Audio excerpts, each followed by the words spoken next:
mitigating the effects of war. Institution like the United Nations is helping mitigate the effects of war. The United Nations, the UN does both peace building, peacemaking, and peacekeeping work. Peace building is action to strengthen and solidify a political settlement to avoid a return to the conflict. Peacekeeping, to use of impartial personnel to help warring parties prevent, manage, or resolve conflicts. Peacekeepers monitor ceasefire. They also help in the reintegration of combatant in society, as well as help prepare for election among many tasks. Kumbaga, ang peacekeeping, sila po yung mga tao na tumutulong sa mga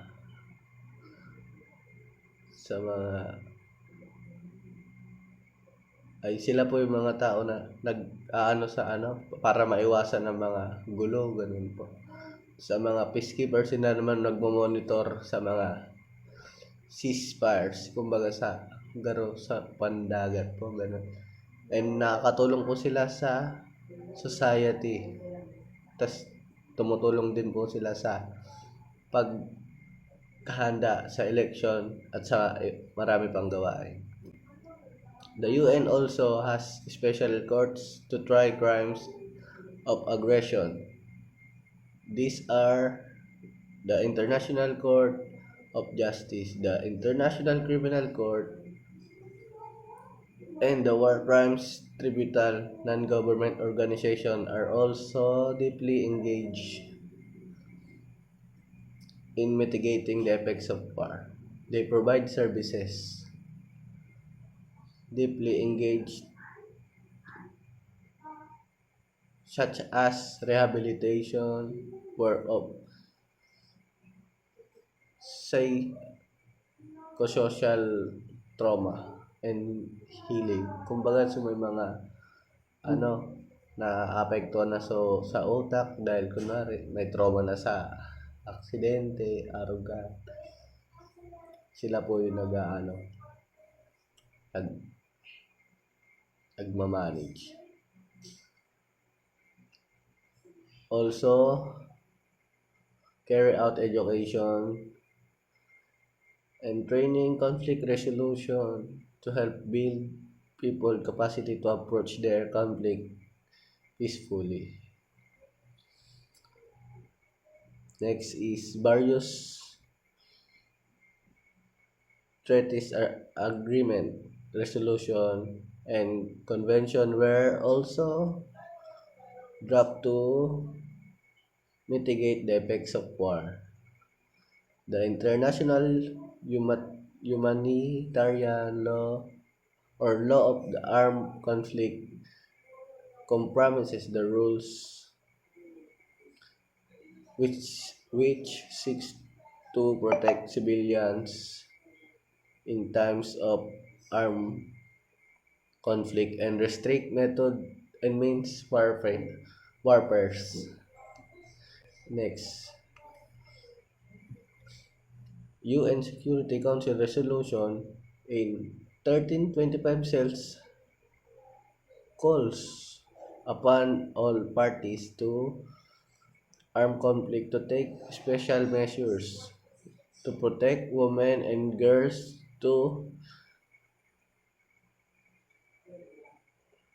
in situations of armed conflict and increase women participation in conflict resolution and peace process. Kumbaga, sila po yung mga nagbabantay sa mga kababaihan noon para makaiwas sa mga conflict resolution. Sila po yung mga nagpa-participate sa mga armed conflict. Ayan. UN Security Resolution in 1820 deals with sexual violence in conflict and post-conflict situation, kagaya ng rape has become an instrument of war. Hence, the solution calls on parties to arm conflict to appreciate step and appropriate the sexual violence in situation armed conflict. It commits the punishment perfect perpetrators of sexual violence. Kumbaga dati pag nagkasala ka ng ganun na nag-rape ka, ano, parang ang ano nan, tapos ganun patay na ganun. Ang the UN program of action or UNPOA on a small arm is an agreement to control supply, reduce demand, remove existing weapons from circulation, and stop diversion of weapon from legal to illegal user. So ayun nga, so the UN program of action, sila yung nagpe-prevent ng mga illegal na, sabi natin yan, droga, tapos yung mga baril, sila yung nagbabantay para walang maka tawag na makapunta sa ibang bansa, kagaya ng barko ngayon mababa, ganun. The Ottawa Treaty prohibits the use of stockpile, production, and transfer of anti-personnel landmines. Ayun, ganun nga. And sunod is the Convention of Cluster Munitions is an agreement to ban the production, the stockpile, use of transfer of cluster bombs. It was dropped in early 2008 and it's open for signatures in December of the same year. Peace education and the war system, if wars begin in the minds of men, then it is in minds of men that defenses of peace must be constructed. Yun na, kumbaga sa kanila ang Convention of Cluster, kumbaga kumbaga kasunduan na bawal na yan, ganun. Bawal na mag-transfer, lalo na yung bomba, bawal. And sunod is peace education and war system.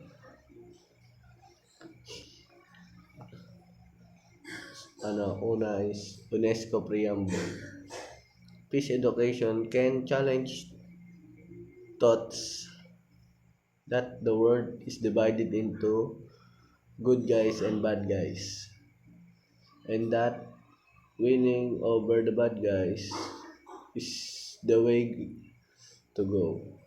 Peace education seeks to teach a concept of oneness of the human race. Division are socially and culturally constructed. Differences are meant to enrich group conflict. ay enrich us, not divided us. Education is a force that can help reduce inter-group conflict. Waging war is waging war is a choice, not a manifest destiny. Education would be held afterthoughts. Kasi tawag po dito, ang ano, ang nag ang nagpo-provoke ng war is ginusto po yun, hindi yun tig yun po, nakatadhana. Ganyan sa sabihin na lang natin, so nakaraan na diniscuss na sir na about sa lupa na pinangako na nasa Bible, ganun po. Tapos, ayun na, nag-away na sila. Peace education program teach student peaceful conflict resolution skills, non-violent theories, and direct action practices. Case study demonstrate successful non-violent direct action is a various region promoting constructive conflict approaches and alternative solution. And this is our presentation. Thank you po, sir.